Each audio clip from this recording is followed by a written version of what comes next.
Nggak pada bosan capskuy? Boleh. Kira kemana? GKM skuy. Duh, bosan amat. CL aja gimana?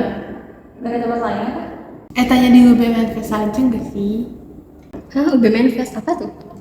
Ini loh yang di Twitter, masa nggak tahu sih tempatnya UB? Anak-anak UB tuh nanya di sini, nih.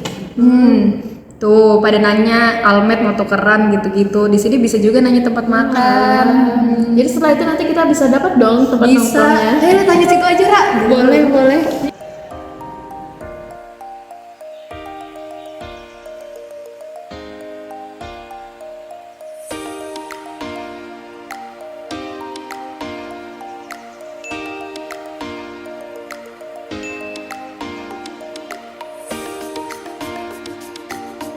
Ini ada yang komen nih, katanya sih di Nakwa PW, tapi katanya di Peskop tuh santuy terus murce. Kita yang mana? Peskop aja, murah. Peskop. Peskop. Skuy lagi.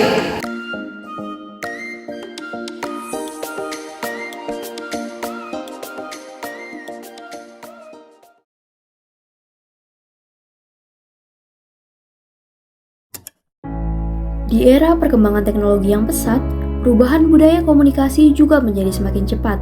Salah satu aspek yang menarik untuk dibahas adalah penggunaan bahasa gaul yang berkembang di kalangan masyarakat, khususnya generasi muda. Pertumbuhan media sosial dan platform komunikasi digital mempercepat penyebaran bahasa gaul.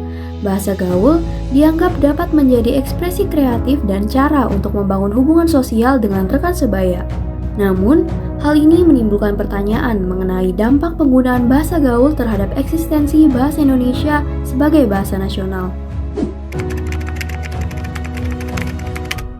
Halo semuanya, perkenalkan namaku Abdul Aziz Surayuda. Aku mahasiswa program studi Sistem Informasi tahun 2023. Halo, perkenalkan aku Aisyah Putri Utami atau biasa dipanggil Ica dari Sistem Informasi Angkatan 2023. Halo, aku Radit dari Sistem Informasi 2023.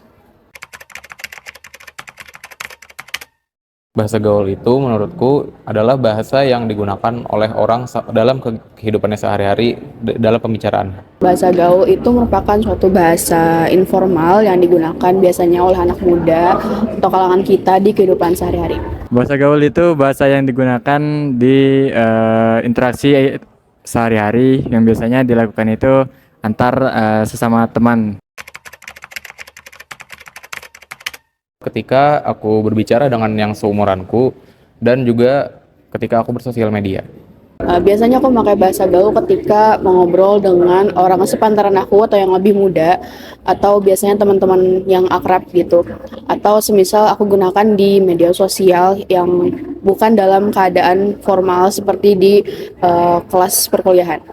Bahasa gaul biasanya digunakan saat berkumpul dengan teman ataupun sedang bercengkrama di suasana yang santai dan tidak ada suasana baku yang mengikat.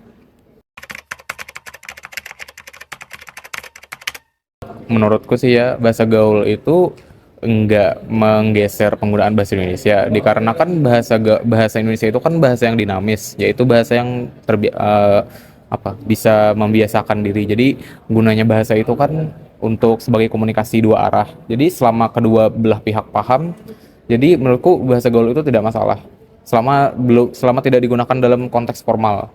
Menurut aku pengaruh eksistensi sosmed terhadap bahasa Indonesia itu karena di sosial media kan terbawa pengaruh dari globalisasi yang ada di dunia ini. Jadi sedikit banyaknya pasti terpengaruh dari budaya asing juga. Jadi ini bakal mungkin sedikit demi sedikit mengiris budaya dari penggunaan bahasa Indonesia itu sendiri di kalangan anak muda kita. Menurutku sedikit mempengaruhi karena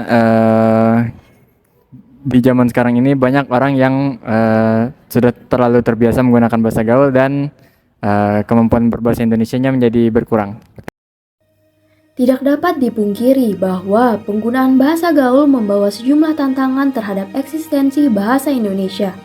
Pertama, bahasa gaul cenderung bersifat dinamis dan cepat berubah, sehingga dapat menciptakan kesenjangan pemahaman antara generasi yang lebih tua dengan yang lebih muda. Generasi yang lebih tua kemungkinan kesulitan untuk mengikuti perkembangan istilah-istilah bahasa baru yang muncul. Kedua, Penggunaan bahasa gaul secara berlebihan dapat merusak norma bahasa resmi. Pemakaian kata-kata asing, singkatan, dan perubahan struktur kalimat dapat merusak integritas bahasa Indonesia. Hal ini dapat mempengaruhi kemampuan seseorang dalam berkomunikasi secara efektif, terutama dalam konteks formal seperti pekerjaan ataupun pendidikan. Penggunaan bahasa gaul di era saat ini tidak dapat dihindari, namun perlu adanya upaya untuk mengelolanya agar tidak merusak eksistensi dan kualitas bahasa Indonesia. Pendidikan dan kesadaran linguistik masyarakat merupakan kunci untuk mengatasi tantangan ini. Masyarakat perlu memahami pentingnya menjaga bahasa sebagai aset budaya dan nasional. Dengan demikian, bahasa Indonesia dapat tetap menjadi alat komunikasi yang kuat dalam mempersatukan bangsa Indonesia di tengah arus globalisasi dan perkembangan teknologi yang terus berkelanjutan.